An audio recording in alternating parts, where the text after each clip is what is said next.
Lovely. All right, you do Yeah. So, yeah, we're recording, we're live. And in this podcast episode for YouTube, we're talking about the new Denis Villeneuve film, Blade Runner 2049, and our review of it.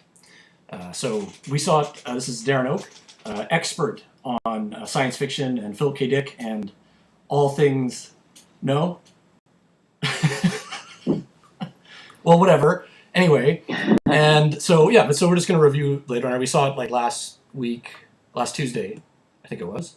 And yeah, You've seen it again since then? I've rewatched it since then twice, just to really get into it.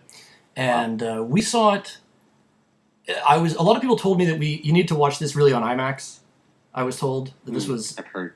Yeah, that the quality makes a big difference, and the visuals really come through with greater clarity on that. But we saw it in 3D. I think it's Ultra AVX. Yeah, but that's just the sound quality is supposedly better, as far as I know. I'm not sure if the image quality is better too, but. Well, like this is the thing. Like when I was rewatching it, I did it in 2D instead of 3D, and it did make a difference from what I could see. Like the 3D, we can talk about that just for a bit. The 3D I thought was not fantastic. I wasn't really blown away. I don't know what your experience was, but I thought it was pretty minimal, very minor. Yeah, it did seem like there's a lot of 3D. Yeah, it was like an afterthought. They had adapted it after. I don't know if this had been. I don't think it had been designed to be a 3-dimensional film. The 2-dimensional format. It's very lovely. It's a gorgeous film in that regard. And I think some of that was lost in the 3D Ultra AVX experience that we got. I don't know. What did you think about because we had the audio too was kind of jostling us around in the theater. Yeah, it was kind of weird. It sounded like something was loose or something because there was some rattling of the audio equipment I could hear when the bass really kicked in. So yeah, even even in a theater environment, it was too much. And I think that if we had to go back and redo it, I would definitely have gone for the IMAX, having heard what people say about that. On the other hand, I've been burned by IMAX on a couple of occasions just due to the massive format. So you can't. Yeah, it's like you can't watch the whole thing. You're kind of. I've heard you have to have a very specific angle to the screen to actually even see everything at once. So. Yeah. Yeah, it's the format has its issues. I think this will be a movie though that will be best experienced at home, like on your Netflix or Blu-ray, will be the best way to watch it. If you have a really good setup, yeah, like you definitely need to have a proper home theater, surround sound, and everything like that. Yeah, to get the full cinematic experience. Now, yeah, I mean, especially because, like you said, it's a beautiful movie, so you'd want to have like a pretty good TV and everything to have that shine through. To get the full experience. Yeah. So we had some issues with the presentation, but that said, I think this being as it is Blade Runner, that's important. That definitely makes a difference. Like you were going to mention, even as a pretty solid sequel, it doesn't quite outshine the original. Well, yeah, Blade Runner is such a touchstone for so much of sci-fi nowadays. Any kind of cyberpunk depiction of the future immediately, I think, goes to Blade Runner for how that should look. Like nighttime in the city, constant downpour, crowded streets. And so in that sense, we've almost had sequels to Blade Runner. I mean, visually, we've had sequels to Blade Runner, just not in story content. Well, we should talk about that. What about the movie Soldier? I believe it's a Paul W.S. Anderson film. Oh my God, yeah. Let's pretend that didn't happen. No, but I don't. There's elements. I mean, it's supposed to be a spiritual sequel. They mention there's some sort of reference in like the computer files at the beginning of the movie, the intro, and I think there's a spinner at one point, the hover cars from Blade Runner. So it was supposed to be set in the same universe as Blade Runner, but no one pays attention to that because it was Soldier. I noticed though when we were watching it in the theaters, that is Blade Runner 2049. There was a particular sequence when I think they're dumping garbage, kind of in the Outlands area, and I recall it was the same like loaders that they were using in Soldier. Yeah. So they clearly were cognizant of that broader universe, not just the like cyberpunk elements that are notorious in Blade Runner now, but like there was some fan service going on. I'm interested if Villeneuve actually went to the trouble of incorporating that on purpose as their nod to Soldier. I would be surprised. I wouldn't be surprised. It looked like it was the same piece of machinery. So like I suspect that was done on purpose. I mean, I can't verify that or not, but it looked like it was to me. There were also a garbage truck. It's not a terribly unique design. It's like one. You know, this is what you would call fan service, right? I think. Oh yeah, now replaying to those Soldier fans. But in other cases, it's basically just a bomber that instead of dropping bombs, it's dropping garbage, right? So it could just have a common lineage. Like we took this thing that really exists and then repurposed it in this sci-fi universe. I'm trying to think about other areas where there were clear references, which there weren't terribly that many. To Soldier specifically, or yeah, not many. Like you certainly don't have to see Soldier to go into this movie, and I think that was I think that was a big problem for me. Was because I was definitely like biased when I went into the film because I think I'm fairly familiar. I've read a lot of Philip K. Dick, and like I've seen these other movies and so on, so I'm fairly familiar with the universe that it's constructed in, and so obviously my expectations were very high, and so going into it, I was predisposed to have to have possibly inordinately high expectations that could not be matched or met. So if you went into this like with a again, considering what movie this is a sequel to, I think you're immediately going to be expecting something incredible. But also the reviews are very positive going into it. That's true. Denis Villeneuve has already gotten a lot of critical acclaim for Arrival. Yeah, he's very well established, and Sicario. Yeah, and the cast. I mean, they got Harrison Ford back. Ryan Gosling is excellent. Drive. I know I saw him in that recently. That was phenomenal. So. Yeah. I wouldn't say it's unreasonable to go in with high expectations. Sure. And so let's just get down to brass tacks. Did you feel that your expectations were met? I rewatched Blade Runner like the night before or 2 nights before seeing it, so it was pretty fresh in my memory. I'm going to say no. Going into it, I was expecting pretty amazing things. And I wasn't. I didn't walk out of there feeling like I just seen like the next cult classic sci-fi film. It was very good. It was a solid film, but I don't think it's an all-time great the same way Blade Runner is. Now, to be fair though, and I heard this from my own sources. I mean, Blade Runner, when it initially was released, it did not instantly become a cult classic. It had it tanked. Yeah. Do you know like how did it perform really badly in theaters? As far as I know, if I recall correctly, it did not perform well in theaters.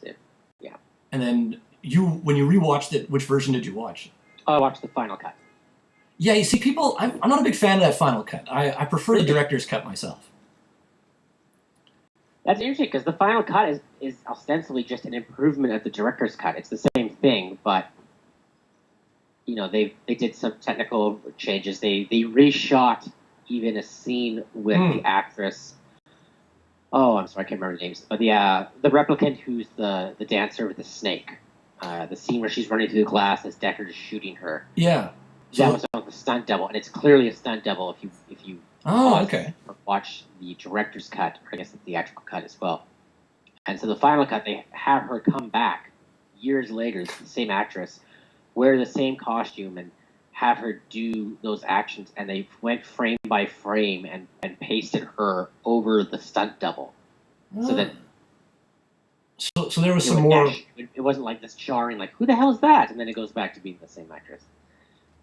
Okay, so I didn't know how much post-production work had gone into the final cut. See, so I mean, I guess that's kind of why I like the director's cut. I guess it's still kind of like it's got the gritty, like generally speaking, I find Ridley Scott's director's cuts are better than his theatrical releases. I think that's fair to say. Yeah. Yeah. Anyways, there's usually I don't know what it is about his editing process, but something gets lost in the theatrical releases. And so, to be fair to this sequel, it would be unfair to suppose that it's going to come out and immediately be the same level of cult classic as the original. So, I'm thinking down the road a little bit here, we get a director's cut, things could really change. But the movie is already just shy of 3 hours. Yes. The thing is, a lot of times director's cut, they fix things by adding a lot more. Maybe they add more character development or plot elements that make things that were previously ambiguous or not necessarily ambiguous, underdeveloped into their full form. I think Kingdom of Heaven is a good example of that. That radically changed with the director's cut, and obviously the original Blade Runner. This movie, I don't know what else they really add. I think if anything, they'd have to cut it down. I'm not under the impression that there was a lot of studio interference in this movie. Okay. Especially because it was a 3-hour cut, and a 3-hour-long film is not something studios want to put out. Not only generally audiences don't want to sit still for that long, but it also limits the amount of showings they can have in a day at theaters, which cuts into profits. So when you were watching it and you were getting into that 2.5 hour mark, were you feeling the length? I felt it. Part of it was just the theater environment. I think we had a kind of a shitty crowd there. There were several walkouts. Yeah. A guy on his phone through a good part of the movie who actually someone told him to put the damn thing away. So I think I need to rewatch it just in a better environment, but kind of an issue I have with the movie is we knew Deckard was going to show up. I mean, it was spoiled in the trailer, yeah. If you see the trailers, it's bad. But he's on the poster. And it's going to be in the news that Harrison Ford is back in this movie. So Deckard's going to show up. So you're kind of waiting for him to show up, especially when, spoilers, whatever, when it's, revealed that they found Rachel's remains. Okay, so it's like, okay, obviously Rachel's involved, Deckard's going to be involved too. So I felt the movie dragged because I was just waiting for it to get to that point. I wasn't interested in what was happening on screen because I just knew it was a build-up to Deckard finally showing up. So it took 2 hours for me to actually start caring about what was going to happen next. I would agree. Yeah, I felt this is the thing talking about a director's cut. I think if anything, it would be the job. He'd have to bring it down and maybe rearrange some elements. That was I felt when I was watching it. Although you were there was obviously these theater issues about immersion. That was annoying. So yeah, this guy with his cell phone and and the people coming in and out, all that, plus the 3D, all that. So immersion was already an issue there. But then you knew that 2 hours, we're about 2 hours in the movie here. You know that there's still going to have to be a whole story that's going to develop here based on the arrival of Harrison Ford, or when he finally meets Ryan Gosling. And so knowing that was still coming. I felt that I was kind of tuning out. I was like, okay, let's get going here. Let's get to the point. So I wasn't sure why the director decided to do it that way, especially because, going back to the spoiler issue, that sequence I thought where he's fighting with Ryan Gosling, they're watching this 3D projection of Elvis perform in a Vegas casino. I thought that was a pretty cool scene. I liked that scene. But I felt that it was out of place with sort of the mood of what was happening and how everything was going to develop. It was almost a superfluous scene. All it's meant to do is have Harrison Ford get punch Ryan Gosling in the face a few times. It's what is the meaning of this? See, I thought that was a real problem I had with the film, was the message of the movie. Ultimately, I was never clear what it was, what this movie was trying to convey. I don't know, what message did you get out of it?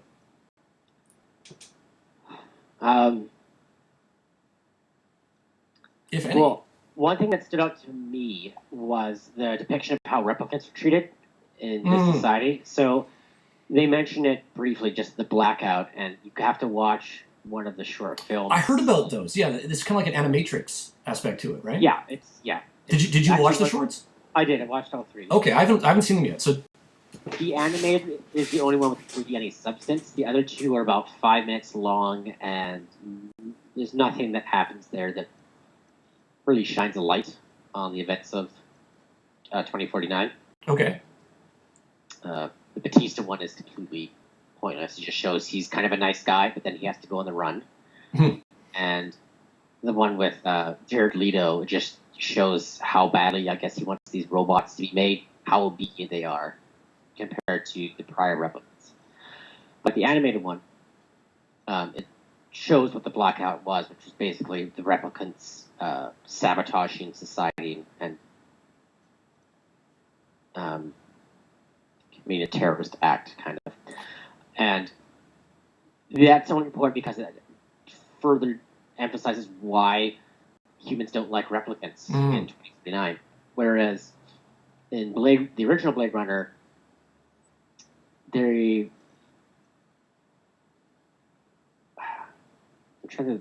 were kind of sort of despised. And the police chief, the way he describes them as skin jobs, and well, that came out in the opening. And I mean, they don't really seem to depict them that well. I guess because they are in hiding, right? Whereas in 2049, they're openly walking the streets and they're being used for tasks because now they're supposedly so obedient they are no threat to humans. But because of the events, I think, of the blackout, they are despised. They're not feared. They're hated. And we see this. Ryan Gosling is walking through the police station, and humans are like telling him to get out of their way, skin job. Or when he comes home to his apartment and someone's sprayed graffiti. Yeah, Skinner on his door. Yeah. And it also comes out in that sequence, which I wanted to ask you about, where he's talking with. I think they're at the police department, and they're talking about, or at the morgue, I think it is, and they're talking about the bone samples. And the technician there, I think, also kind of has some slur that he says about like a sentimental skin job, I think is what he says. Yeah, I think that's right. However, I noticed, I was kind of surprised because that seemed like a theme that was going to come out for most of the film, or be like the central theme of the movie. And it was played out in the first hour. And then it kind of disappeared. Yeah. Right? Yeah. Well, just the allegory I got from it was of the immigrant experience in the West right now, and that so many of them, it seems like, at least in public media, are despised and labeled with all kinds of epithets, particularly those coming from Muslim countries and also refugees. They're all viewed. So many are viewed with suspicion by a chunk of the populace. Well, in this, if you want to look at it allegorically, which I want to get into that, because the director again in Sicario. I just want to say also that as much as they are despised by some humans, they are also still used. Their labor is gladly taken. They're being used as prostitutes. They're being used as super efficient killing machines by the police department. Much as how immigrant labor is gladly used to do things that the non-immigrant populace can't or won't do. Something like farming, cheap farming labor, cheap manufacturing labor. And also the police chief's advances on Ryan Gosling's character. That was interesting, yeah. What do you think would happen if I finished the rest of this bottle, which is pretty clearly like she's offering to get drunk and sleep with him. Yeah. I thought that was I like that scene. Because, well, I mean, we got to talk about Gosling's character in this. I think is important. The character of the officer K, right? I mean, you talk about so is this film really reflecting modern political and like cultural elements? Is it I mean, I would argue it is. I think you'd agree with me. Was it actively made to be a critique of our current, society? Well, definitely the replicant. I mean, from what I saw, it seemed like the replicants were supposed to be mirroring the immigrant experience as it is right now, at least. Well, and I wouldn't be surprised if this was done intentionally because of the work in Sicario and in Arrival. Both of these movies are about, transformative events that are occurring in terms of new elements coming into the society, whether it's, Mexican border disputes or aliens, however you want to look at it. So I wouldn't be surprised if there was some attention there. Was it too heavy-handed? Did it work for you? I didn't have any problem with it, although not being an immigrant, I imagine I might have had a different reaction. So I can't say I know enough about the immigrant experience in depth enough to say whether it's accurate or not. But from what I know, it seemed I enjoyed it. I guess is what I can say. Seeing the parallels, I thought they did a good job. Okay. So, because I'm wondering how that will play. I mean, again, if this is a movie, like if you're going to watch it and then forget about it in a week, right? Which I think that's been a critique of a lot of these sequels that have come out. They're not. And we talked about this earlier. They're not up to the source material. So the source material is cult classic. It's regarded as Blade Runner is regarded as the ultimate cyberpunk film. And so the question is, and that's going to last, right? I mean, that's going to sustain itself. So will this movie be able to match that degree of importance? Will it be able to sustain that? I think it's facing an uphill battle here for several reasons. One, again, going to the visuals, because that's such a big part of Blade Runner. Those visuals were just so groundbreaking for the time, the design specifically, and it's been copied endlessly. And so Blade Runner 2049 is a beautiful movie. No doubt there. The cinematography and, just so many shots, like Ryan Gosling coming out of the fog. Las Vegas was the irradiated city. Yeah. The orange hue to everything. I mean, they did a perfectly good job with the city, and like the holograms, I think was an interesting way of trying to kind of present the city in a fresh way, like literally just doing the same thing. That being said, the city shots, they were beautiful, but it was also like, okay, I know you're looking at Blade Runner 1 and you're copying the same playbook, right? Because this isn't like, wow, I can't believe what I'm seeing right now. I mean, compare that to, I'm going to say, Mad Max Fury Road, where it was a familiar aesthetic because it was George Miller again doing this thing he created. Fourth film, but right? He still somehow found a way to present it in a new way that made it feel like I was seeing things for the first time. I mean, the vibrant colors and even the designs of his characters and the vehicles and the environments, it felt like I was seeing incredibly fresh new things. Whereas Blade Runner, it was beautiful, but at least definitely to say stuff, I didn't feel like I was seeing anything new. No, I agree with that. I felt like it was definitely derivative of the source material, more so than it was breaking any new ground in terms of the visuals or anything. And I want to point this out, because this is something that bothered me as soon as we got out of the theater and has been bothering me subsequently, which was that, this is a complicated topic, but I felt very profoundly that part of what was happening here was a setup or a test case for what will be the next movie that they're going to make, which is the Dune remake, Dune adaptation. Because I thought a lot of the aesthetics were quite similar. So some of these, like, for example, we were talking about the Nevada sequence at the end, right? That reminded me of what Arrakis would look like. It's a very orange, dusty environment, and everything's irradiated. That's exactly what Arrakis is described as being in Dune. Likewise, some of the landscape shots of or the flying cars coming in and out reminded me of the ornithopters in Dune on Arrakis. So or on I can't remember what it is, but the home planet of the Baron Harkonnen.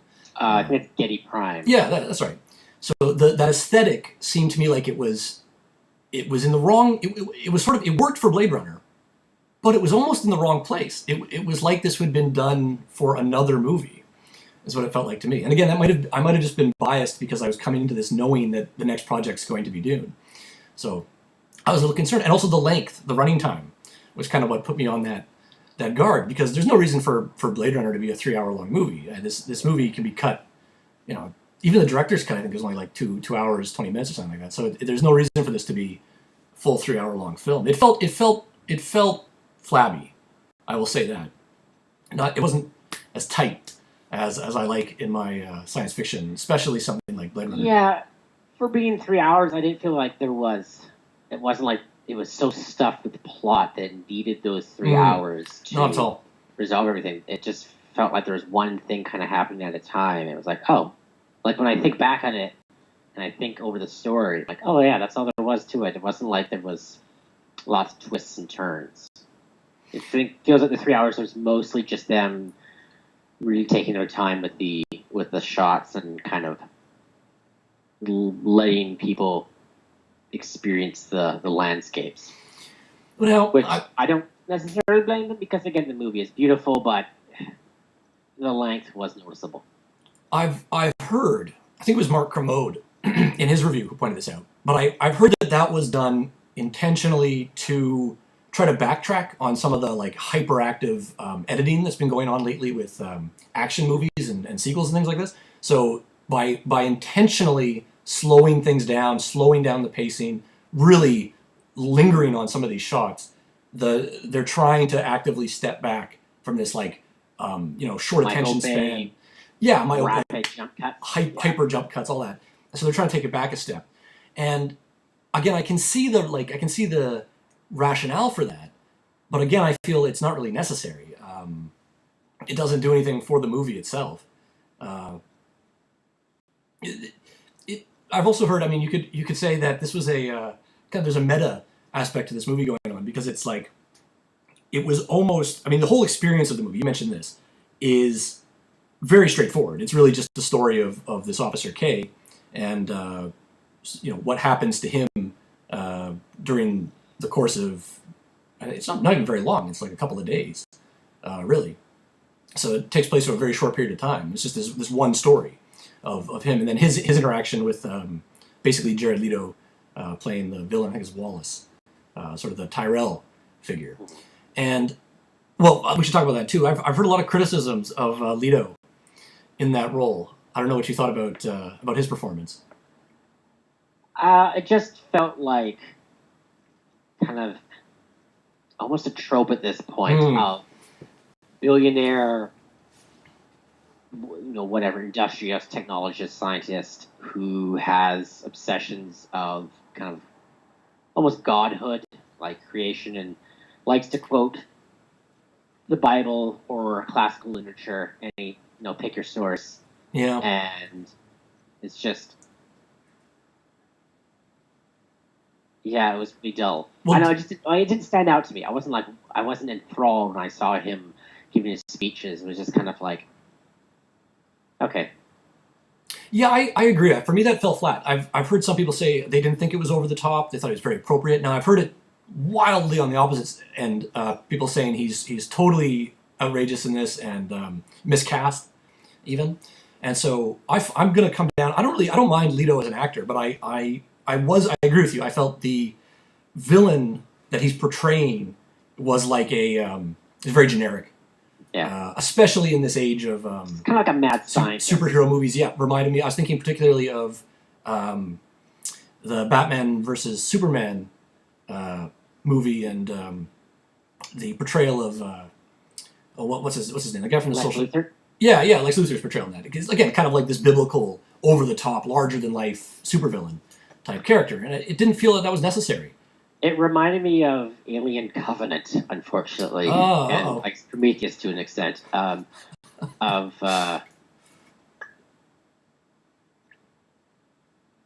What's it? Wayland?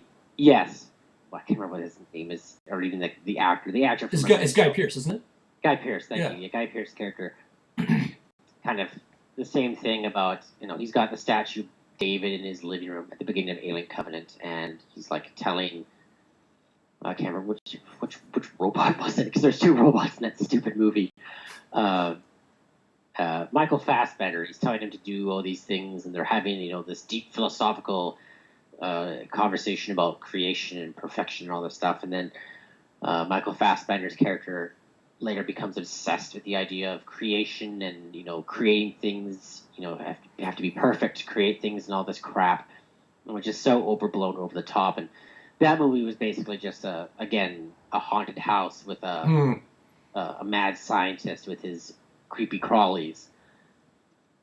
And in that sense, Wallace in Blade Runner 2049 just seemed like the same thing. Just, okay, you're obsessed with creation, yippee whoopie doo.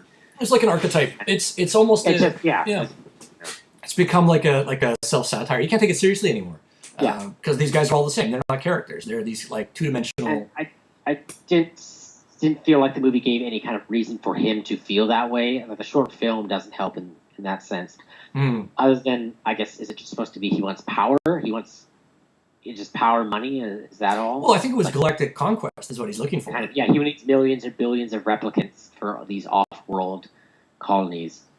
And he's obsessed with the advancement of humankind, but I didn't really get the sense of, was that obsession really linked to his self-gratification, like increasing wealth or increasing power, whether that's like political, social, capital, or, through influence of officials, or is he literally trying to take control of people and society, literally, by having this army that he can like control these off-world planets? Or is it just more of like a self-fulfillment thing? He kind of wants to feel like he is the caretaker and the shepherd of the human race by expanding to the stars, and the only way that he can expand fully and in a really widespread manner is with this slave labor force that will plow and prepare the road for them to go forth. What I found really weird about that was firstly that it was already happening. Yeah, it's true. In Blade Runner 1, right? It's the opening scroll tells you that they're used as slave labor on the off-world colonies. So we already know, and this is a recurring trope in all of, not all of, but most of Philip K. Dick's literature. So we know already that there's this whole other society that's taking place, kind of off-world. And that was one of the things I was disappointed with Blade Runner 2049, because it failed to expand on that. That was something that I would have liked to have seen more of, or to learn something about. And we don't get any of it. And the movies, this is the thing, there's a contrast here, I think a disconnect between the visuals, which are big and broad scale and massive landscape shots and huge cityscapes, but the story is very, very small. And in fact, it came across as well, I thought, in some of the set design. You'll notice a lot of the sets are very blank or just empty. They're like empty rooms, particularly Wallace's like command center. It's like temple / headquarters. Yeah, but it's just an empty room with like some water in it. Then there's also that was eventually revealed to be the daughter character, who is apparently living entirely in a little dome, right? And likewise Officer K's apartment. Although they tried a little bit more, like there's some, you can see like he's got some molding on the walls, and there's some, he's got food around and stuff like this. They tried, but it still comes off as being very small. It's very small scale. Whereas I never really felt that about, I thought that was a mistake, because I never felt that about Blade Runner originally. The sets were always even like compellingly large, regardless of whether they're actually physically small. The classic example I'm thinking of is when Deckard goes to meet Tyrell and Rachel, and he walks into this room, and the room is like, you can see the sun shining out, and it's being silhouetted, and there's like, you can see all the traffic moving around in the background, and they made a real conscious effort to make it feel big, even though it's actually quite small. Whereas I felt the opposite. Like that struck me as lazy, frankly. I've always felt the first Blade Runner is a really claustrophobic movie. Okay. But you make a good point bringing up the Tyrell scene in Blade Runner, the original, because I think that shows the difference in status. Like, Tyrell has this amazing, huge building that dominates the city skyline. And it's very unique.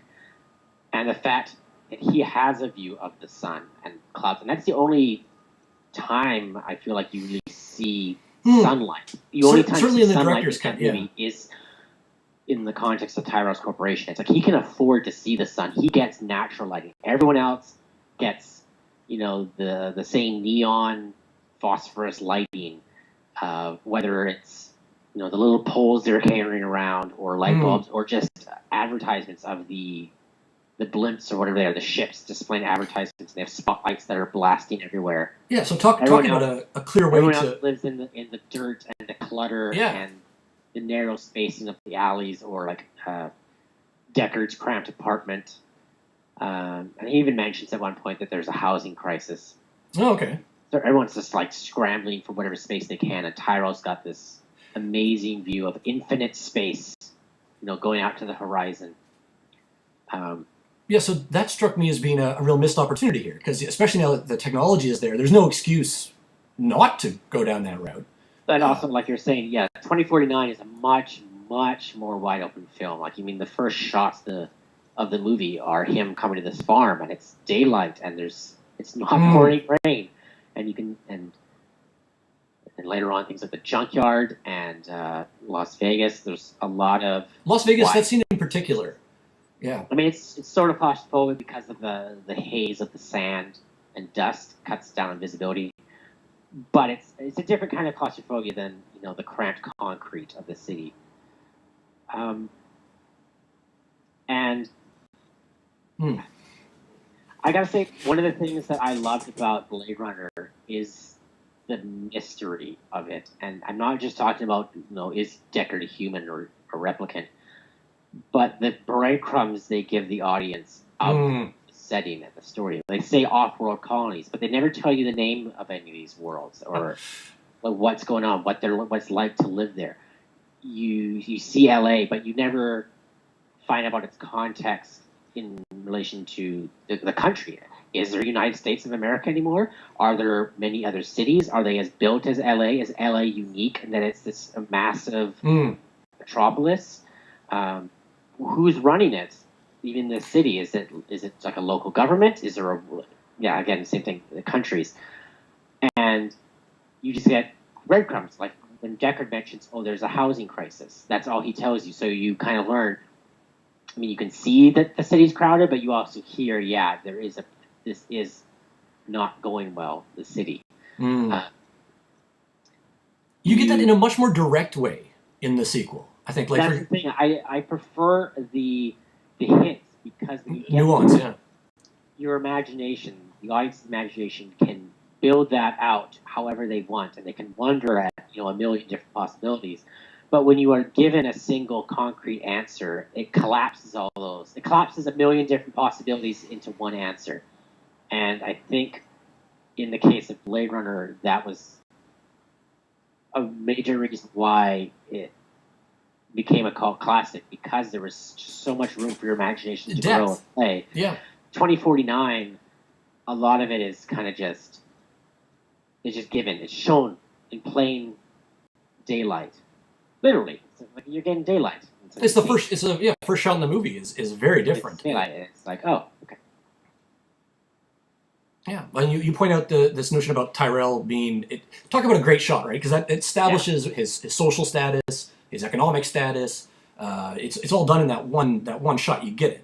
But when you see this Leto character... The yellow light makes everything look gilded. Yeah. And actually, that's gold. Is like the coloring of Tyrell. Even in his private quarters later on, the boy back in front of him, it's all gilded in gold.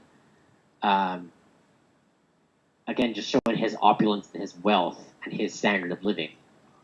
And you lose that when it's brought down. Like another thing that I noticed, for example, that relates to this, is that scene when fairly early on in the movie when Kay is supposed to be, he's going to like the archives. I think it's the Wallace Corporation archives, and it reminded me of that scene in Spielberg's adaptation of Minority Report, when Tom Cruise, I think it is going to see like where they keep all of the pre-crime people in their haloed, right? And it's like it was as if he had, the director of 2049 had knew this was going to be part of, had done his research, right? He'd gone and watched all of the Philip K. Dick adaptations, and there's a lot of them. There's you think he even watched Imposter with Gary Sinise? Which one's that?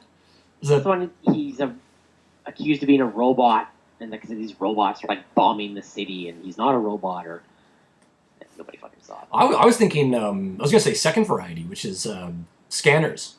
Scanners, yeah. Or is it Screamers? Scanners is the exploding heads one. Yeah, that's right. I meant it's a Cronenberg film. I meant Screamers. Excuse me.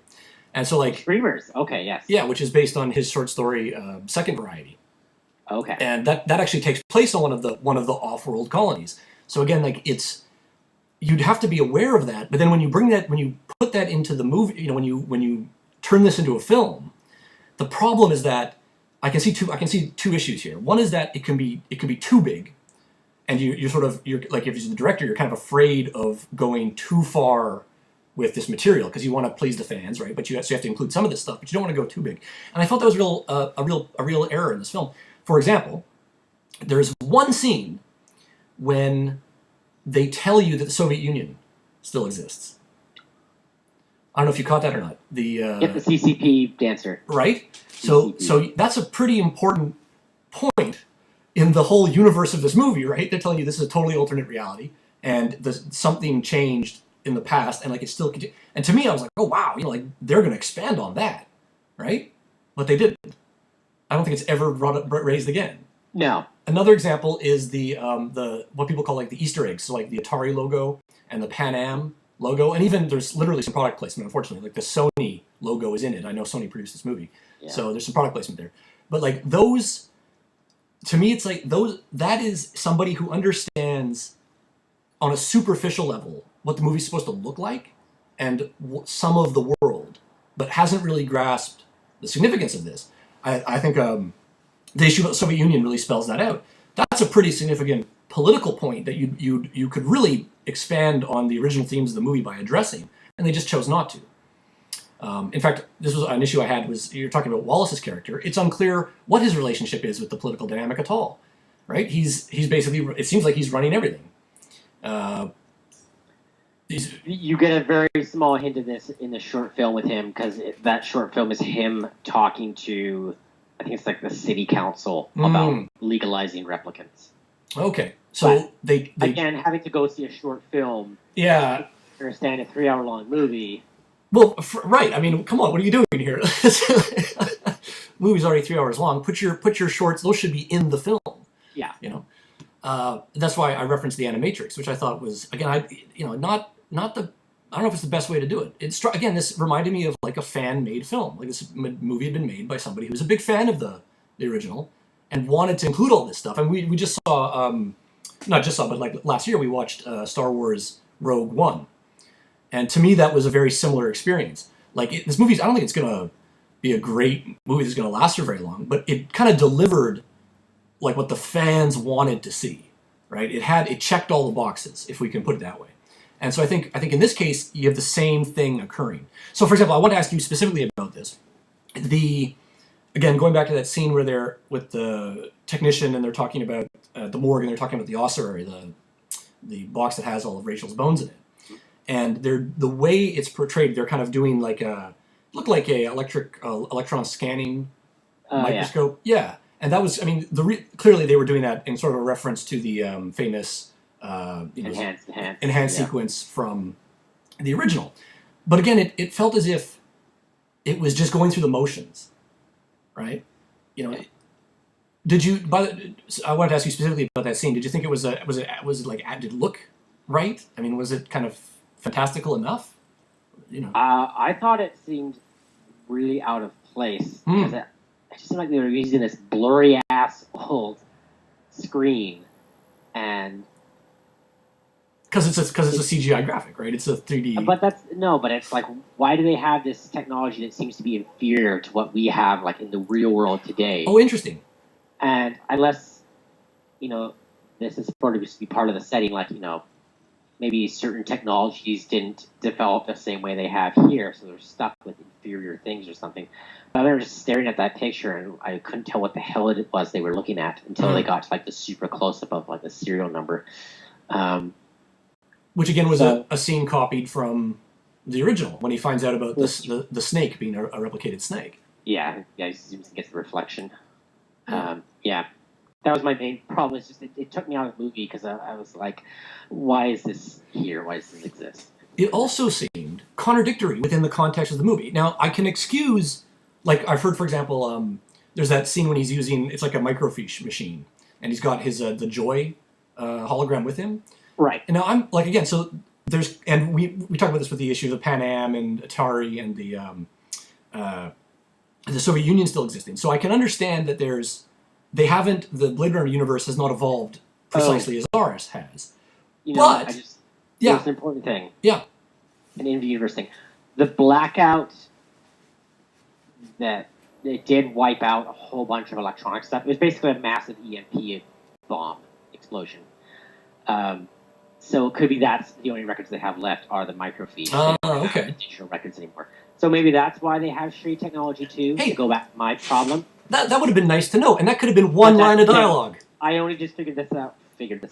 Yeah. Because I watched the short film and now I'm trying to connect it. I mean, it's lazy when they do this because, like, again, this could have been one line of tight dialogue could have explained that. Saying about we lost a lot of these. He said we lost all these records in the blackout, and you're supposed to imagine what that is. You could have gone into a little more detail there. So I've heard that another way that this movie differentiated itself, and whether or not some people might think this is a positive, some might think it's a negative. I'm not keen on this, but we know that the original is a noir. It's a cyberpunk noir, right? Clearly, especially the theatrical cut with the voiceover. Yes, the original cut for sure. Very like something like the Maltese Falcon or the Big Sleep, Raymond Chandler. So this one, though, I've heard is more like a Western movie.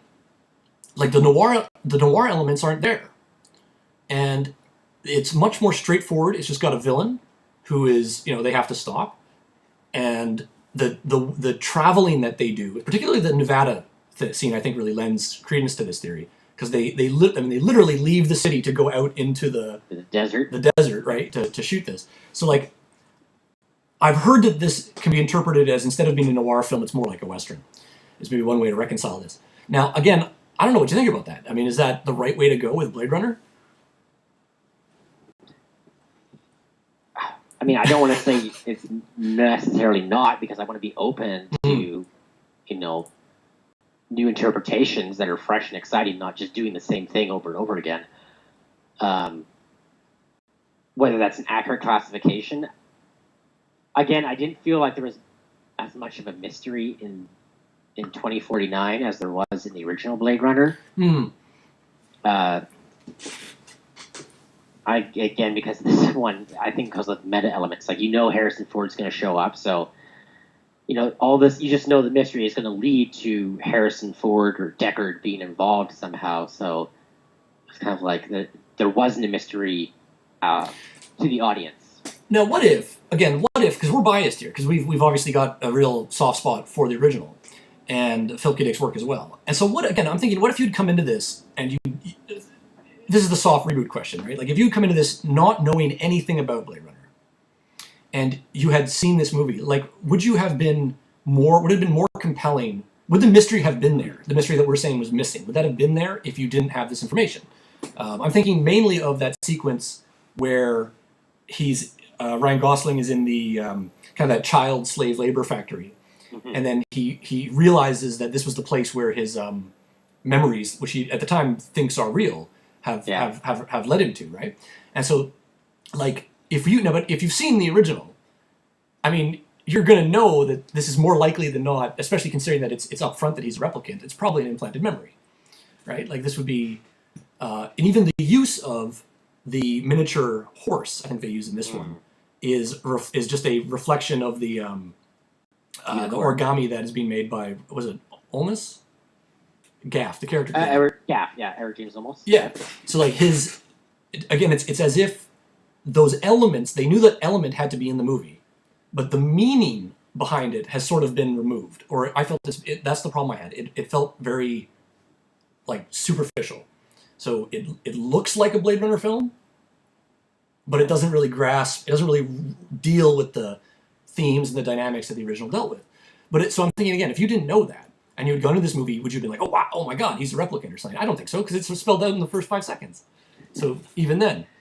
Well, they try to do the reverse. Instead of presenting you a human and then trying to figure out if they're a replicant, they present you a replicant, and then you're supposed to try to figure out if he's a human.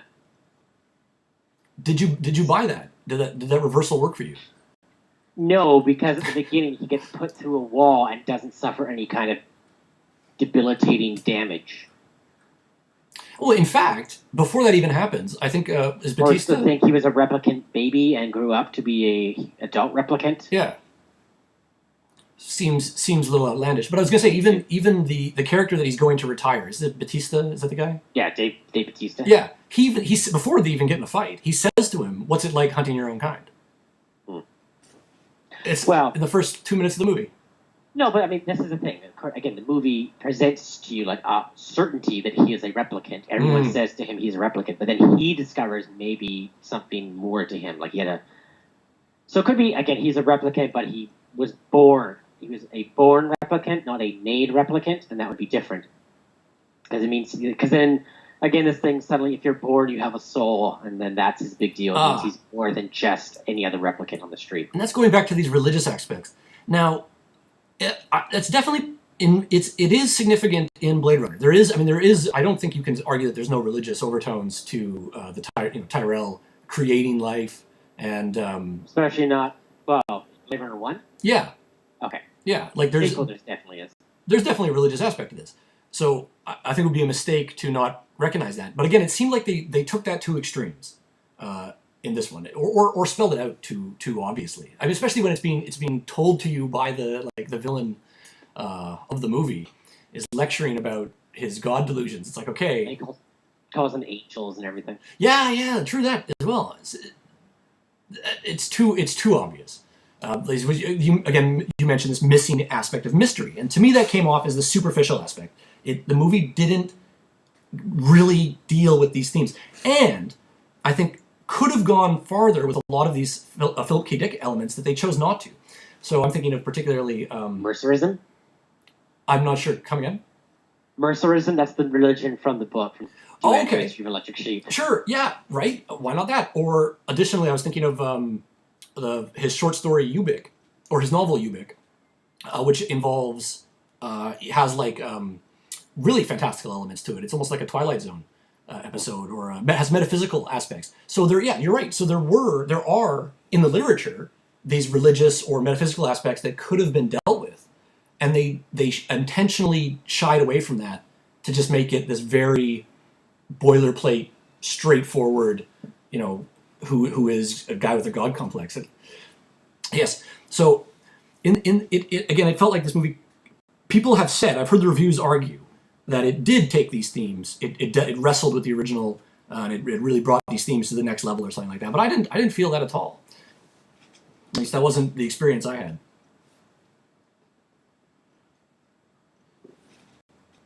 Yeah, right. I mean, what can you say? I don't think this is a movie that will be scrutinizing to the same extent, as in people are still making videos today about the brilliance of the cyberpunk genre and how it's portrayed in Blade Runner. And right. It's 30 years ago. Well, it doesn't have the ambiguity that the first movie did. I mean, I think one of the lasting questions that the first movie had was, is Deckard a replicant? And that was, I think that went a long way to keeping Blade Runner alive in people's minds. And there are things also like the music was amazing, and we should talk about that. Yeah, but just again, this one, like, it tells you, Kay is actually, he's a replicant. No, that was just a red herring. The daughter is this person for sure. The only ambiguity left, well, there's a few things. One is the replicant civil war that was kind of brewing, but now it's not. I didn't feel like there was really any resolution to that. I agree. Insofar as like, okay, so what are they going to do now? They think Deckard's dead, or are they just going to go, okay, we're fine, we're going to disband? Wallace, Wallace is still kicking. He's still got his dreams of, replicant mass production. Was this a setup for a sequel? That stuff feels like sequel territory. Yeah. And then the one thing I found most interesting, and I was most kind of wary about going into it, was how they were going to deal with Deckard and the question of his humanity. Well, this was really important for you. It was. Well, I think that is like the mystery from Blade Runner. And as much as Ridley Scott attempts to torpedo his own legacy by not out saying, "Oh yeah, Deckard's a replicant" in interviews and stuff. Yeah. No, that's not how it works. You watch the movie, not you. Yeah, I mean, Harrison Ford, I think, has fought back and told him he's an idiot. It's supposed to be ambiguous. You're supposed to decide for yourself, and that's just an added bonus, right? Like it's like flipping to the back of the book and reading the answers like a textbook. Like, no, that's not the point. Do the work. But 2049, the way it dealt with Deckard, I felt they tried to keep it ambiguous and even do things like the first movie did, where they used lines that could be interpreted either way. And so, for example, in the first movie, after Roy Batty has shut down, and yeah. Sorry, what's his name? Edward James Olmos. Yeah, Gaff, right? Comes out and says, "Congratulations on doing a man's job." And if you think Deckard's human, he's like, "Yeah, you got your balls together, you beat up this badass super military replicant." Or he's saying, "Congratulations, robot, you just did a human's job, a man's job. Like, congrats, yeah, you did what you're acting like a human, taking care of these dirty replicants." In 2049, when they're flying Deckard to, I guess it's some sort of like a launching pad or something, because they want to take him off world in order to interrogate him. Which, sorry, just a tangent. I didn't understand that at all. You have like a dark basement somewhere. You can't just tie him up to a chair and beat him for like an hour. Yeah. What you have off world that is going to be so ultra super painful that he will talk. I thought it was implied that they were okay. Well, you know that scene when I can't remember the character Love, who is the assassin bot working for Wallace. Yeah. When there's that one scene when Gosling gets shot down in his flying car, and then she starts shooting missiles. Yeah. At the resistance fighters or the scavengers over there. Yeah. Now, it was not totally clear, but I thought you saw just for a second what looked to me like some kind of Wallace Corp space cruiser or starship. That is the one launching those missiles. Oh, I thought it was like a drone or something. Well, see, it was not clear, so there's a little ambiguity there. But that's a pretty important point, because that's what I assumed what was happening at the end was that they were taking him to the spaceship. Oh, okay. So I assumed that, but apparently it wasn't clear. So they're taking Deckard somewhere, and he asks, where are we going? Where are you taking me? Something like that. Yeah. And she replies, home. And I was trying to puzzle through what she meant. Now, if you assume, this is what I came up, settled on. If you assume that Deckard is a human, she is telling him they're going home, because that's where she is from, because she's a replicant. And replicants belong in space. Like, that's where they go. They go off-world, and they do their thing out there. Which, I'm not crazy about that interpretation, but if you think Deckard's a replicant, and he's a Nexus, and presumably he's a Nexus 6, because that's all they had in Blade Runner, she's taking him home, because that's where he literally belongs. That's where his series was only allowed to be. He wasn't allowed to be on Earth. And she's a replicant too, so I guess if you combine the two, they're both going home to where they belong, which is off-world. Yeah. So I don't know how else to parse that response, home. Like, what does that mean? I just want to say that I thought it was lazy. They had figured out, the screenwriters probably, had figured out early on, we're going to have this really epic fight sequence, like a Wild West showdown, that will take place, between the Love character and the K character. And the tension will be the fear of them losing Deckard because he's drowning, right? And so I figured that would, it seems kind of cynical, right? Like, this is plotted out because they know they want the movie to end this way. And so it's somehow we have to get them into this kind of epic fight sequence, and to make the tension, there has to be drowning involved, right? So it has to crash in this. I wasn't entirely clear, but I thought it was like a reservoir. I think it's a seawall. Yeah. Like there's flooding from the climate change or something like that. That's all fine. But so the where they're going becomes almost irrelevant, even though that's actually probably the most interesting thing, right? Like, are they? And that's also a theme I might add that's in not Minority Report, but in Second Variety or in Screamers. They're trying to escape this planet. They're trying to get off the world because it's being taken over by these replicants, actually, or cyborgs in this case. So they're trying to escape. So there's this element of, like, should it have ended with them escaping right? Like they do leave or something like that. But it's been inverted because the escape in this case would actually be their imprisonment, right? So return back to yeah. So again, I felt like that it was the significance of that was lost in the visuals because they just wanted to have this really cool knife fight, which again I might add, and you talk about the resistance as well. These were two themes that again are in Dune. So Dune, as you may or may not know, ends with a famous knife fight, and there is a resistance that is a profoundly significant part of that film and book series. So of course, I mean the Fremen on Arrakis. So again, that felt to me like it was something that it didn't even belong really in this movie.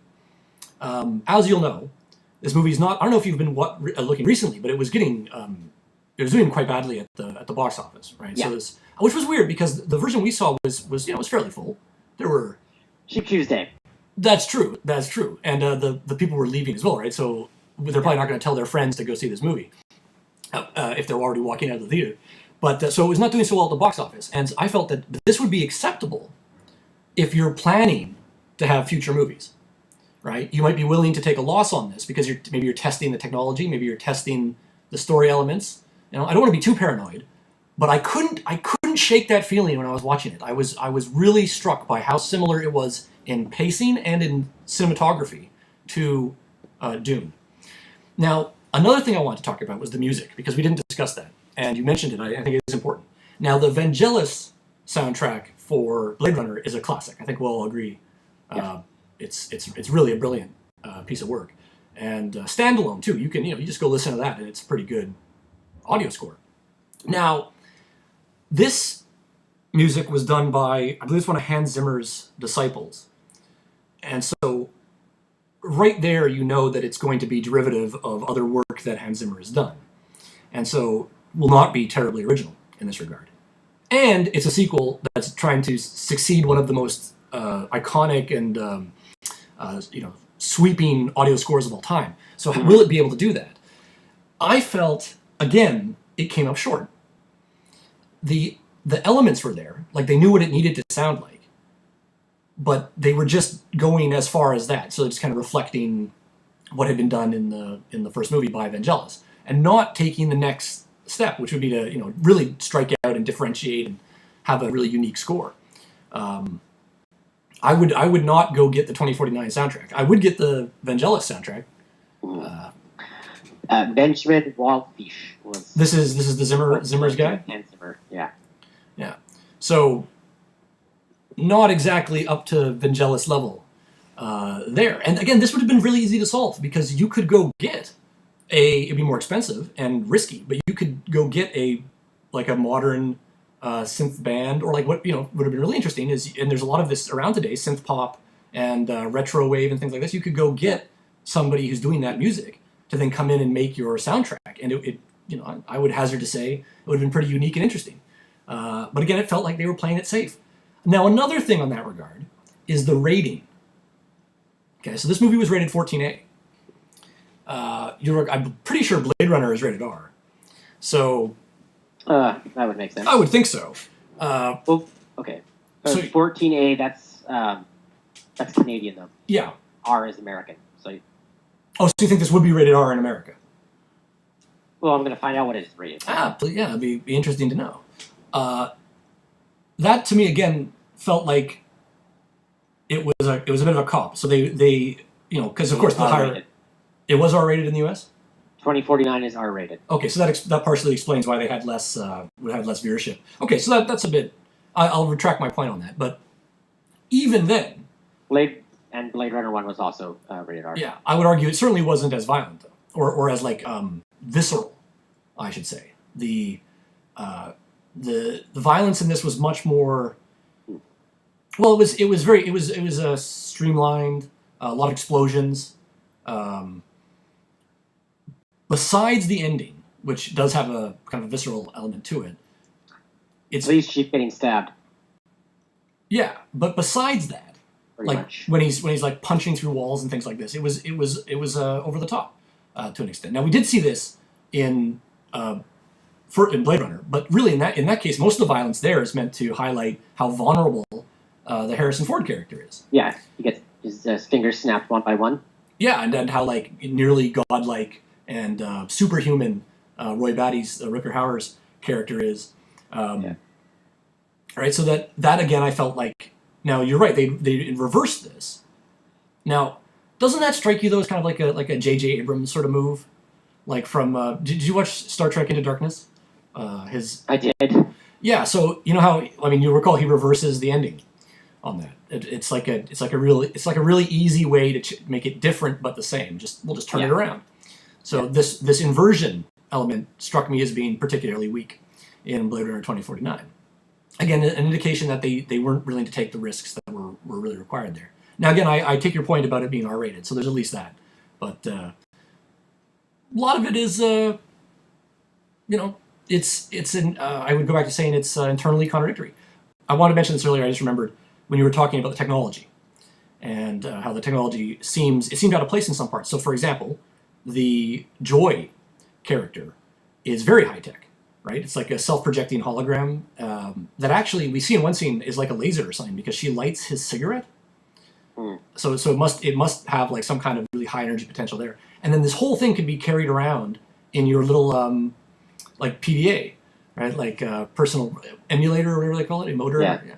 So that seems like a pretty high-tech piece of kit there, and they have nothing like that in the original Blade Runner. So there's been some technological development certainly. But again, it seemed out of place. It seemed that we know of. It could just be that no one had the money. Which again, that sort of implies that. No, you're right. They didn't show it. Okay. Yeah. So you see what I'm saying? Like, it seemed almost like it defied the internal logic of the movie, in the regard that it's actually very, very high tech, almost like your phone would be today. But then it's contrasted with these really old school, he's physically going to an archive and he's looking at microfiche and like really rudimentary tech. Or again, compare that with the ecological stuff. So I like this. I'll admit, I like this. I like the ecological elements of the movie. So there's the protein farm that Batista's working on. Yeah. His Ryan Gosling's shower only shoots for like 1 second. Yeah, and it's like 99.9%. Yeah, it's partially toxified water. Like, I mean, I like, those are nice, nice bits there. Or like the sort of what's hinted at, the radiation that's taking place in Nevada. So that's there. So the ecological, and animals are very rare, real animals. But there's a few. I mean, we're not sure. I mean, we know that Deckard's dog may or may not be a replicant. He's not willing to specify. There's the bees that are apparently living in Nevada. We don't know what that's about, or whether they're real or not. It's kind of ambiguous. Oh yeah, that was just there. Like, was that Deckard was making honey? I thought he was going to be making mead, right? I thought that would be his source of his whiskey, or his liquor source or something. But it's like, that was just sort of there. It was not really expanded upon. Yeah. What are they doing there? And so, yeah, like there's... And again, the protein farm has, they're making maggots or insects or something, so like those must be real, we imagine, but they could be Wallace manufactured protein, presumably. Those come up in the short film with Batista, very briefly. He sells some. So are they made by Wallace Corp? Is it a... No, he's his own thing. Okay, so that's, again, not necessarily the case. So there's all these, like... Now... I don't want to sound too hypocritical, right? Because we really like this in Blade Runner in the original. This is the ambiguity and the mystery. Yeah, I thought there wasn't enough ambiguity, mystery in Blade Runner 2049. I did want to mention this. Like, you wanted to find out more about the CCCP thing. I like just that brief mention, and then just let your imagination run wild. Stuff like, it was weird hearing the police chief talk about how important it was to her to keep order in the city. I don't know, because it gave me a sense of, so they do care about social order and stuff like that. It made it sound more like a city from today than just some mysterious thing like who knows what the hell is going on. So, in some regards, I would have preferred to load even less than I did, I guess, in 2049. Oh, so again, in that case, the shorts are totally superfluous because all they're doing is spelling out more of that mystery to you. Yeah, that's why I was kind of hesitant to watch them, but. Yeah. No, I don't think I'm going to watch it. The Blackout one tells you kind of what you need to know to understand why people hate replicants so much in 2049. This would also be pretty... I think that comes through in the first movie, though. If you've seen the original, You know that they're a danger. Yeah, but I feel like I don't know. Yeah, it doesn't seem as apparent as it does, or at least just Ridley Scott didn't really emphasize that part like he did in, or sort of like it was in 2049. There's a bit of more fear in Blade Runner. I'm thinking of the eye surgeon or the eye engineer meets Roy Batty, and he's terrified. He's really scared of him, yeah. That's because he knows that Roy Batty could literally tear him limb from limb if he wanted to. And I think because they have these obedience restraints in 2049, everyone's just, instead of fear, it's just disgust and hatred. Okay, no, but this, we have to talk about this just briefly, because we're running out of time here, of course, but the Gosling character itself. And for me, this was a highlight of the movie. I liked his portrayal of this kind of, postmodern, nihilistic, I wouldn't say man, but person, right? Where you can't be, it doesn't matter anymore, right? Can you be sure? We live in an era of Trump fake news and all that, postmodernism, hyper reality, as Baudrillard would say. So was his portrayal of that kind of person, I thought was very accurate. Like, he doesn't know if his memories are real, but he doesn't care. I mean, he's programmed that way, but it doesn't really matter. He's just going about his duty, just doing his job. The reality of all this is sort of irrelevant. Now, it becomes relevant to him as the movie goes on, and that I can see the appeal there. But I liked that character as this kind of like really vacant, man who has sort of just come to terms with the fact that the reality is highly questionable. Like in the opening sequence, I think he's sleeping when he's flying in the car. It's like what he's going to go do, which is Blade Run, retire the Batista character. It's just like this is my Monday. I'm just going to work. Go murder a guy. Yeah, whatever. And to me that really reflects talking about themes that we're dealing with today. For example, drone warfare, which was again hinted in the scene with Love when she's shooting the missiles. Like, I think she's getting her nails done. Yeah. Well, she's getting like a manicure, right? And that sort of accentuates the unreality of it. It's just, to her, it's just like I'm doing a phone call, from work. But what I'm literally she's saying fire again. I'm just telling the computer to do it, and it's like she's totally disconnected from the people that are being killed. And so there's all that. Now, again, the only problem I had with this, I liked it in some elements, but I thought it was maybe, again, too heavy-handed. Like, just like a little too schlocky, a little too obvious. In Blade Runner, in the Ridley Scott version, it really hits you when Roy Batty gives his speech at the end, right? Like, that is a profound moment that I think anybody watching that film, you're left with that and you're kind of stunned, right? Like, it's his act of redemption at the end is very powerful. But since this person already has no, this replicant, I should say, in 2049 already has no emotions and is already kind of a lifeless husk, or where his reality is questionable. It lacks that same element of like, I wasn't convinced that he was trying to save Deckard because he really believed in it. It just seemed like it was just, again, he was just kind of doing what he was supposed to do. So it was just going through the motions. I don't know what you think. I felt like they were trying to give him humanity when he has the discovery that, his memories are real, or he thinks that he's just been told his memories are real. And suddenly life takes on new meaning. So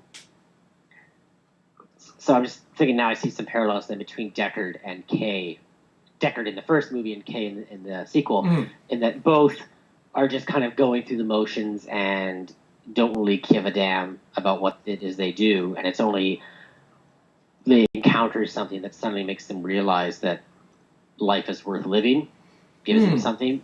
And with Deckard, it's discovering Rachel, and I think also just seeing how desperately Roy Batty in particular wants to live. Yeah. Whereas Kay, it's just finding out that maybe he is more than just this tool, this obedient dog for police.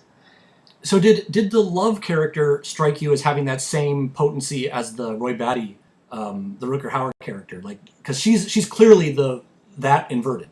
Right? I feel, yeah, that's true. She's the inversion of that, and maybe she's reflecting what Kay could become if he just completely threw himself into his work in the murdering side because she just doesn't care about anything except doing what Wallace tells her to do.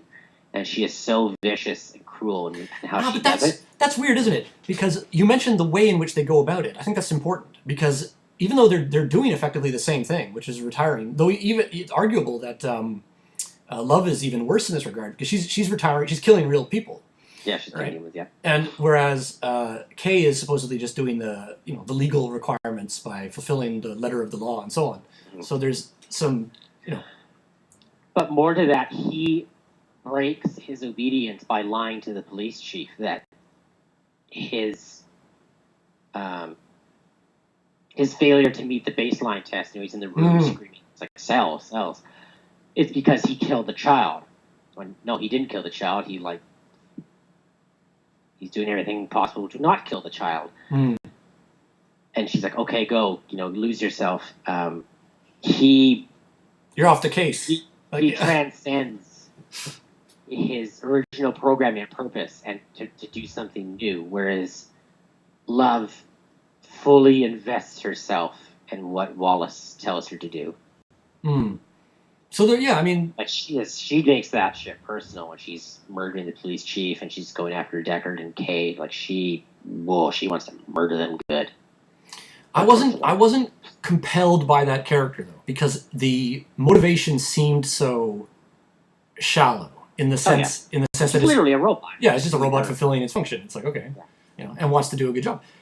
The notion that Kay has this transformative, character shifting development, you'd wonder why can't Love also experience that, especially given the name of the character, right? Like it seemed like another missed opportunity to me. Now I know that they didn't want to go you don't want to be totally just copying what happens in the original, so you have to change it. But it seemed like I was really worried about. I was not pleased with the death of Love at the end of the film. I feel like that's the juxtaposition, though. His newly found humanity. Like he's not a human, but he's kind of trying, in a way, to become one. But he spares Deckard. He fakes the death. He's sparing the replicant child. All these things, or he's lying about it. All this stuff.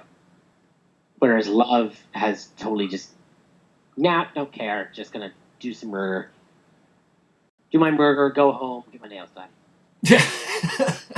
It's just carrying out their job. And that's why there's that big climactic fight. It's just between I don't know. Oh yeah, I see what you're saying. Evil. It's like the one who has embraced humanity and the one who's disregarded it and is happy, obediently murdering on demand. Well, there we go. So I think we've got this down to a T. I mean, this is the thing. Like here we are. We've talked about this for about an hour. Blade Runner solved. Yeah, I think we've covered it. And we've you get it, man. We get it. So I think that's the problem I see here. Yeah, okay. Let's summarize, right? A beautiful movie, sure. Yep. Definitely good acting, good casting. Above more than just a typical sequel that we might be seeing these days. So there's something there. I know. I feel like we've mostly been dumping on the movie, but I do have to say that. First of all, Blade Runner did not need a sequel. It does not need a sequel. I would still watch Blade Runner in a vacuum, so to speak. I would not think that there is a sequel, and I would not think about how the sequel events might. I would not let them influence my perception of that movie. So, anyone having to make a sequel to Blade Runner, basically, best of luck to you, because that's near impossible. So what we got is far, far, far, far better than I would have ever expected. It's still a very thoughtful science fiction movie, a very thoughtful movie, and they did take a lot of risks on it. As long as you were saying that you didn't think they took enough risks, but the fact that they put out a 3-hour-long sequel to a cult hit sci-fi movie from 30-odd years ago, that you need to see the original to fully understand what's going on. And they did it with a good, a nice, healthy budget. This wasn't on a shoestring. Oh, how much does this one cost? Ooh, do you know off the top of your head there? Like, 100 million? At least. Probably more, a lot more than the original, I would suspect. Just curious. Oh. Yeah, just give me a second. It only earned $15.1 million in its second weekend. Oh, so yeah, they're losing money on this. no matter how you parse it. 150 to 185 million. Woo! So yeah. Yeah. So it's bombed hard. But whether it will have a second life on DVD, I think is the next question. Again, Blade Runner. You said Blade Runner 1. Yeah. Right. But it wasn't until I think the work print cut was accidentally screened. People were like, "Whoa, this is a really good movie." When you don't have that terrible narration. Mm. So, well, it was not. It doesn't live up to the original, but really, what we got is still a solid sci-fi movie. I'd still say go watch it. You'll still be entertained. Oh yeah, I would definitely say, if I had to give it a recommendation, I would still say go see it. This is not a movie I would say, like, when we were watching it, there were points when I was skeptical, but now that we've kind of got into it a little bit, I would say go see it. There's enough there that you'll have at least a couple of discussions about this at the coffee, at the coffee table or at the water cooler or what have you. So there's enough there. Go see it. But keep your expectations measured. Yeah, I think is the key. And you're not going to you can't repeat the original. We'll see what happens with the DVD release. How did this movie even get made? Like, the original Blade Runner. Like, watch it nowadays still. Just like, really? They made this? Yeah. That day? Yeah. Well, that's why I say it need to be riskier. But anyway, let's, we've been going on this for over an hour, so let's wrap it up. And I'd say a pretty successful analysis there. I feel like we got something out of this one. Oh, yeah. So any concluding thoughts, final thoughts? There was something I wanted to say, and now it just totally slipped my mind. It'll have to be episode 2. Yeah, I guess so. All right. Well, thanks for joining me, Darren. Oh, my pleasure. Thank you for inviting me. Yeah, thanks for doing it. Let's leave it to the audience to decide. 2 of them? Whoever goes to see this movie. Who accidentally clicks this link. Oh, yeah, well, me and my family. Yeah, okay. pretty much. Okay. Peace. Bye.